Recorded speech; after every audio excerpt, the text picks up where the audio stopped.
Before we step into the cobblestone streets of the 18th century, I must share that the vivid, immersive visuals you are about to experience were meticulously crafted using cutting-edge artificial intelligence. This technology allows us to breathe life into ancient engravings and forgotten blueprints, offering a window into a world that has long since vanished. If you are passionate about the secrets of history and the evolution of human civilization, please take a moment to hit that subscribe button and join our community of explorers. Your support allows us to keep uncovering the stories that shaped our world. Now, let us peel back the layers of history and descend into the heart of Paris at its most brilliant and its most volatile. In the 18th century, Paris was not merely a city, it was the pulsing brain of the Western world. Imagine a metropolis of 600,000 souls, a staggering number for the time, cramped within ancient walls, yet exploding with intellectual energy. This was the era of the Enlightenment, or the Siècle des Lumières, where the traditional foundations of the world were being shaken to their core. Beneath the flickering light of tallow candles and the glow of ornate chandeliers, philosophers like Voltaire, with his sharp wit, and Jean-Jacques Rousseau, with his radical theories on the social contract, were drafting the blueprints for the modern world. They didn't just write books, they sparked a fire that would eventually consume the old order. Paris was the supreme cultural authority, the place where fashion, language, and thought were dictated to the rest of Europe. To walk these streets was to breathe in the air of transformation. Through our AI reconstructions, we see the city as it truly was, a sprawling, chaotic masterpiece of urban design. It was a place where the grandeur of the Louvre and the Tuileries stood in stark defiance of the narrow, winding medieval paths that still dominated the city's map. The development of Paris during this period was a constant tug-of-war between the ambitions of monarchs who wanted to build a new Rome and the reality of a population living in increasingly dense and desperate conditions. The economy was a complex beast, fueled by the luxury trades, silks, clocks, and fine furniture that catered to the global aristocracy, while the common people struggled with the fluctuating price of a loaf of bread. This intellectual brilliance was a gilded mask worn over a face marked by struggle, creating a tension that made Paris the most exciting and dangerous city on earth. The Seine River was the juggernaut that powered the Parisian heart. It was the city's primary commercial artery, a liquid highway that brought the world to Paris and took Paris to the world. If you stood on the Pont Neuf in 1750, you would see a river teeming with a level of activity that is almost impossible to imagine today. There were massive timber rafts from the Morvan forests, heavy barges laden with wheat from the Hurepoix, and wine boats from Burgundy, all jostling for space. The riverbanks were not the romantic, paved walkways we see today. They were muddy, industrious, and chaotic zones where thousands of laborers, known as Forts de la Halle, spent their days hauling immense loads on their backs. The economy of Paris literally floated on this water. Without the Seine, the city would have starved within a week and frozen within a month. However, this lifeline carried a dark, parasitic twin. It was also the city's primary sewer. The contradiction was staggering. While the river sustained the economy, it was also a source of pestilence. Parisians, from the poorest beggar to the most affluent merchant, relied on the Seine for their drinking water. Water carriers would dip their buckets into the same current, where tanneries dumped toxic chemicals and slaughterhouses washed away blood. The mud of Paris was legendary, a black, foul-smelling sludge that coated the streets and seeped into the river. This duality of the Seine, as both a provider of life and a harbinger of disease, perfectly encapsulates the 18th century Parisian experience. It was a city of soaring economic vitality and devastating public health crises, where the beauty of a sunset over the water could not mask the stench of urban decay. At the center of this swirling vortex of change stood the Notre-Dame Cathedral, the spiritual and geographic point zero of Paris. But the Notre-Dame of the 18th century was a different creature than the isolated monument we see today. It was physically choked by the city. Dwellings, shops, and hospitals like the Hôtel Dieu pressed right up against its Gothic buttresses. The Isle de la Cité, the island upon which it sits, was a labyrinth of dark, damp alleyways where the sun rarely touched the ground. Inside the cathedral, the air was thick with incense and the echoes of centuries of prayer, providing a sanctuary of sacred grandeur. Here, the social classes briefly aligned. A duchess might kneel on the same stone floor as a fishwife, united by a shared faith in a world that was otherwise rigidly divided. The contrast between the cathedral's soaring spires and the squalor at its feet was a physical manifestation of the era's soul. The Gothic architecture, though then viewed by some Enlightenment thinkers as barbaric and gloomy, remained the ultimate symbol of the French state's history and its connection to the divine. Yet, just outside the Great Portal, the realities of 18th century life were inescapable. The narrow streets were frequently flooded with filth, and the noise of the city, the shouting of vendors, the tolling of bells, the clatter of wooden shoes, created a cacophony that defined the medieval core. This segment bridges the gap to the modern era, reminding us that while the buildings around it were cleared away by barren horsemen in the 19th century, and the cathedral itself suffered through the fires of the Revolution and more recent tragedies, Notre-Dame remains the resilient heart of a city that refuses to forget its past. In 18th century Paris, the distance between heaven and hell was often just a single stone wall. This was most evident in the placement of elite residences like the Hôtel de Soissons. These were not just houses, they were urban palaces, sprawling estates with private courtyards and manicured gardens that functioned as islands of extreme refinement. Inside, the walls were lined with silk, the floors were parquetry of exotic woods, and the air was perfumed with lavender to ward off the external smells. Yet these bastions of luxury were often located mere steps away from the most wretched districts of the city. The Les Halles marketplace, known as the Belly of Paris, was a scene of constant, grimy turnover, blood from the butchers, rotting vegetables, and the desperate cries of the destitute.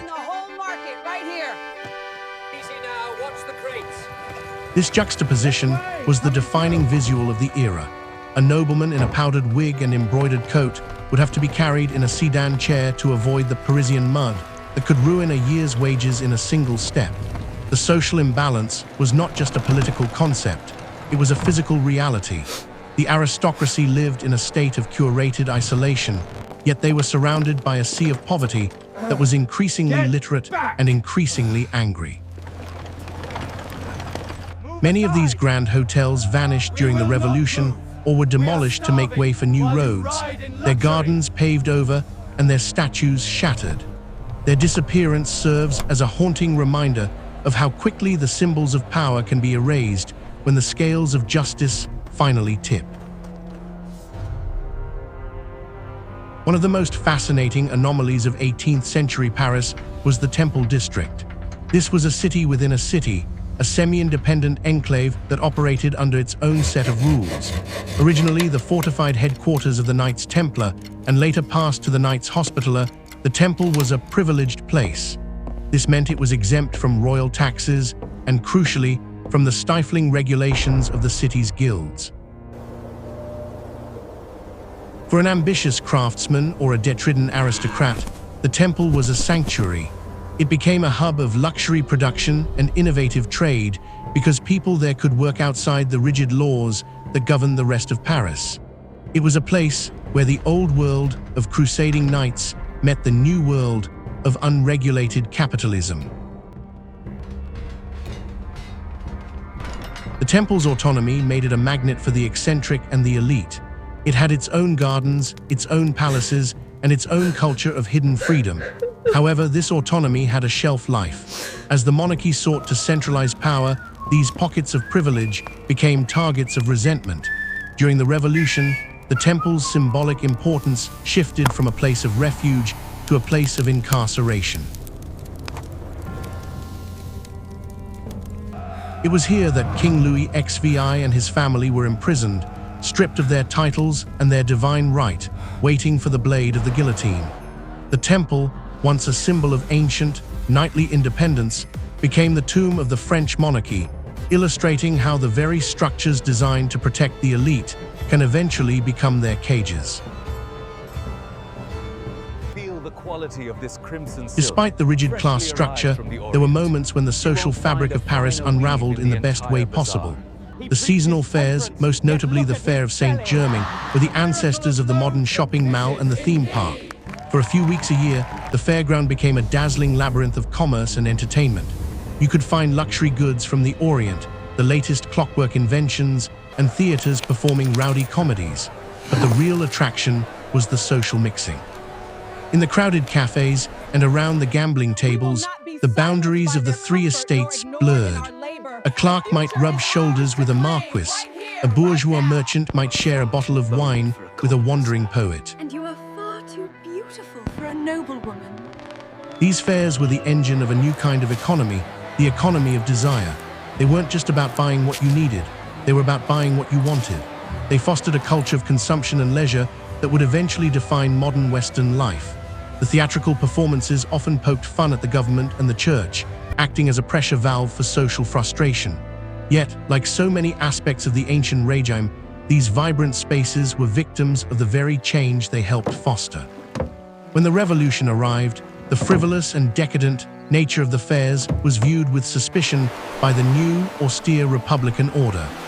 The fairs disappeared, leaving behind a legacy of public life and commercial spirit that would eventually resurface in the grand boulevards of the 19th century. While the center of Paris was a cramped maze, the banks of the Seine offered the aristocracy a chance to display their wealth on a monumental scale. The grand riverfront mansions, or hotels particuliers, were the ultimate status symbols. These estates were designed to be seen from the water, with elegant facades, private docks for pleasure boats, and terraces that offered a sanitized view of the city. For the noble families who lived here, the Seine was a scenic backdrop rather than a source of labor. These houses were miniature kingdoms, staffed by armies of servants who worked in the shadows to maintain the illusion of effortless grace. Life in these mansions was a choreographed dance of etiquette and display. Every dinner, every walk in the garden, and every reception was a political statement. However, this display of exclusivity was a double-edged sword. To the starving Parisian who walked the muddy paths on the opposite bank, these mansions were not symbols of national pride, but monuments to hoarding and inequality. During the height of the revolution, these riverfront estates became primary targets for the people's justice.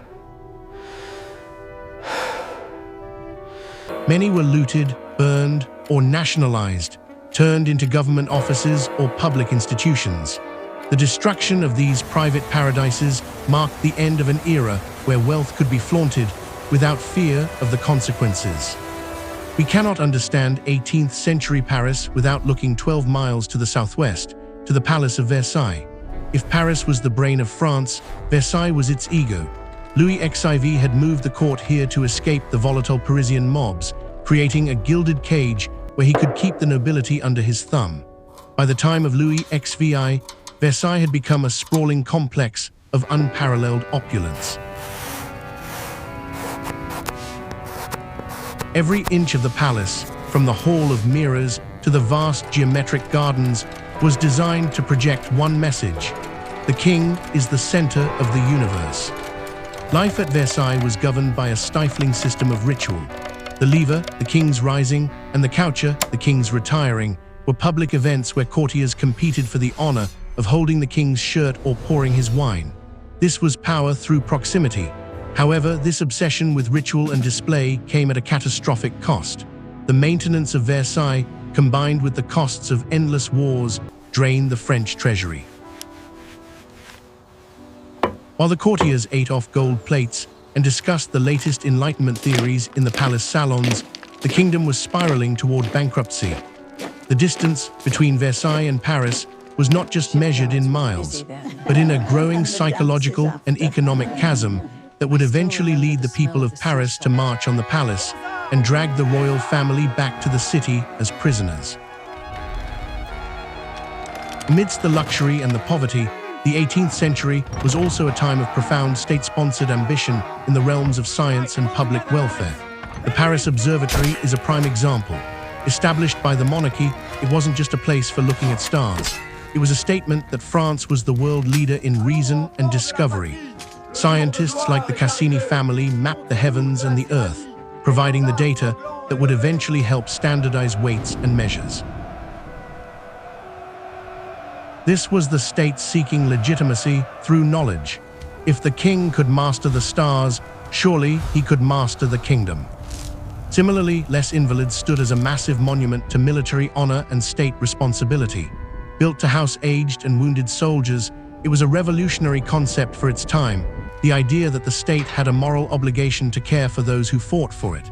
These institutions were grand, orderly, and disciplined, standing in sharp contrast to the chaotic streets of the city. They represented the ordered world that the monarchy hoped to create. But even these symbols of progress were co-opted by the changing times. The very cannons kept at Les Invalides to honor the king's military would eventually be seized by the people to storm the Bastille. Knowledge and discipline, it turned out, were tools that could be used by revolutionaries just as easily as by kings. The end of the 18th century saw the perfect storm. A series of bad harvests led to bread riots, while the debt from supporting the American Revolution pushed the French economy over the edge. The Enlightenment ideas that had been debated in salons for decades finally moved into the streets. The collapse was not a single event, but a cascading failure of authority. The storming of Saint-Lazare, a wealthy monastic complex, and the subsequent attack on the Bastille on July 14, 1789, signaled that the people were no longer afraid. The Bastille is perhaps the most misunderstood symbol of the era. On the day it was stormed, it held only 7 prisoners. It wasn't the number of people inside that mattered, it was what the building represented. It was a dark, brooding fortress of royal absolutism that loomed over the working-class district of Faubourg Saint-Quentin. Its destruction was a physical act of erasing the king's power. Bricks from the Bastille were later sold as souvenirs or used to build the Pont de la Concorde, literally allowing the people to trample on the remnants of tyranny. The fall of the Bastille was the moment the old order died and the modern world, with all its blood and idealism, was born. The Paris we know today, the city of liberty, equality, fraternity, was forged in the fires of the 18th century. The legacy of this era is found not just in the grand monuments, but in the very idea of what a citizen is. The revolutionaries took the abstract thoughts of the Enlightenment and tried to turn them into a functioning society. They failed often, and they failed violently, but they changed the course of human history. They proved that a social structure that seems eternal can be dismantled in a matter of weeks if it fails to serve the people.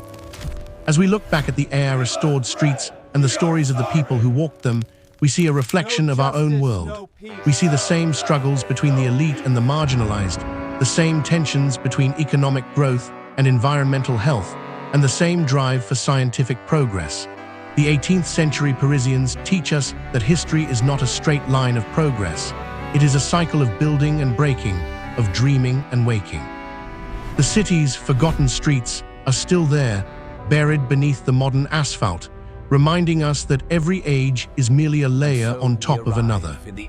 As we conclude our journey through 18th century Paris, what can we take away from this era of grandeur and grime?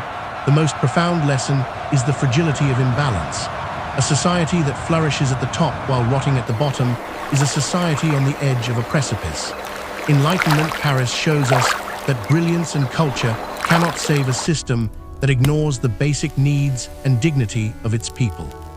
Before you go, I want to hear from you. If you could have a conversation with one Parisian from this era, be it a philosopher, a queen, or a street vendor, who would it be and why?